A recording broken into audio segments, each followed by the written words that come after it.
Image. It's a very important word these days. Whether you're Jerry Halliwell, Tony Blair, a TV presenter or a motorist, you are, as they say, what you drive. So, you know you want an image, but what kind of image do you want? Do you want posh, refined, elegant, well-built, bit of a poser and definitely wedged?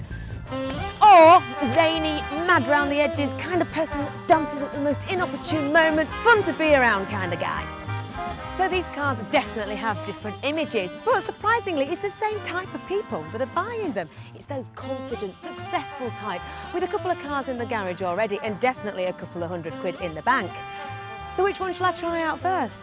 Posh? Zany? Posh? Zany it is.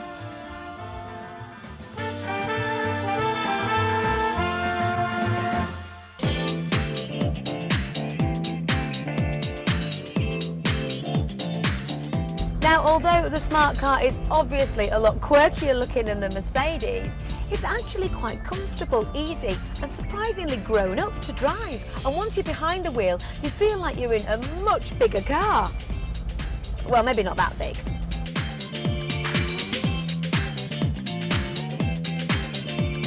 Now, because this car is so light and the wheelbase is so short, cornering is loads of fun and effortless, but beware. The 600cc engine means it's got enough grunt to easily get you out of shape on the corners. This car was not designed for the windy country roads, and if you go too fast into a bend, you're going to frighten yourself. Now, this latest smart car has got an added bit of extra fun in the shape of a roof, or the lack of it. You could simply wind it back like this, or you can actually take these bits off and put them in the boot, as long as you're sure it's not going to rain. Now, the Smart isn't the heaviest car in the world, but the solid aluminium chassis means that it doesn't lose any of its drivability, even without the roof.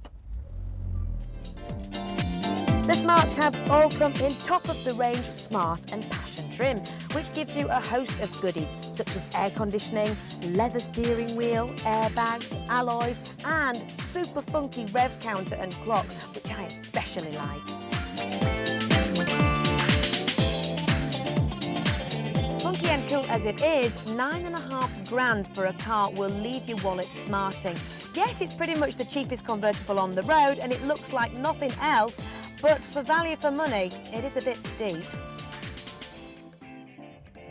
But today isn't about value for money, it's about style. And if you want a car that's definitely going to be a pose, it's going to be talked about, and it's going to be a massive bundle of practical fun, then Smart it is. It's going to be exactly what it says on the tin. So, from £9 worth of fun to £25,000 worth of German elegance in the shape of this, the Mercedes SLK 200 Kompressor. Though the shape has been around for a while, the car was revised last year to bring it more up to date.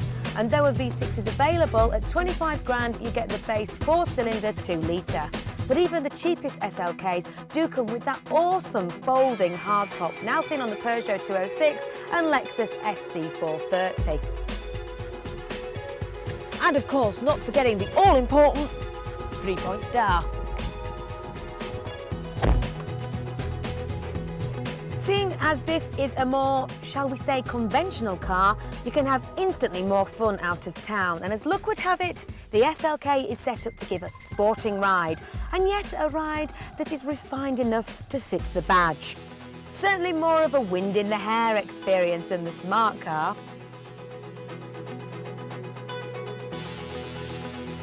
Now, having driven the Smart car, the Mercedes with the roof up actually feels quite pokey inside.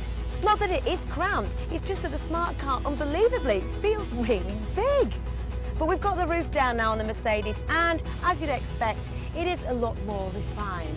We've got this, well, interesting blue and black leather interior, and we've got the odd splash of chrome.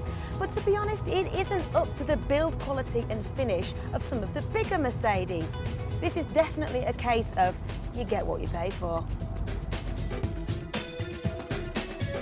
Though the SLK may be style on wheels and it's got the badge of the moment, the engine is a real letdown. Even though this is the cheapest SLK you can have, you'd expect there to be a bit more grunt.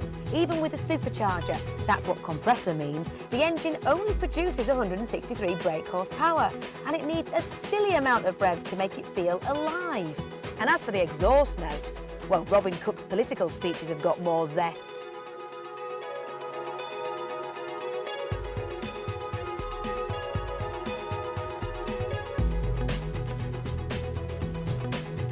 Overall, I'm a little bit disappointed with the SLK, especially having driven the design-breaking smart car. I mean, yes, it does look gorgeous and the drive is okay, but to me, it just doesn't warrant being a Mercedes. I mean, I'm sure the SLKs with bigger engines are fantastic to drive, but a Mercedes should be a Mercedes in every aspect, not just with the badge.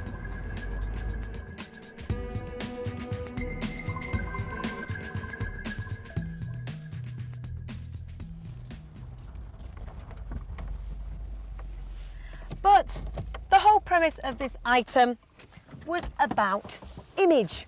And I don't suppose the handling of your SLK will matter too much as you pose your way up and down the highways and the byways of middle-class England. But for me, the smart car is the image that I'd want to put out because it's more fun, it's more relaxed, and it isn't taking itself too seriously. Because, after all, it's only a car.